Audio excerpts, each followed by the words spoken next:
portocale, luminițenii, sărbătoare mare și multe cadouri pentru noi copii.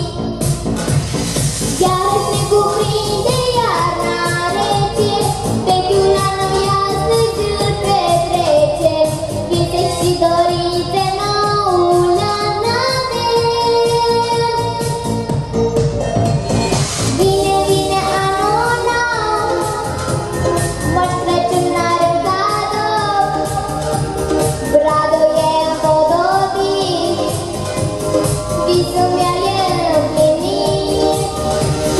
Vine, vine anul nou, Moș Crăciun are un cadou, bradul e împodobit, visul meu e împlinit. Pace, fericire și multă iubire.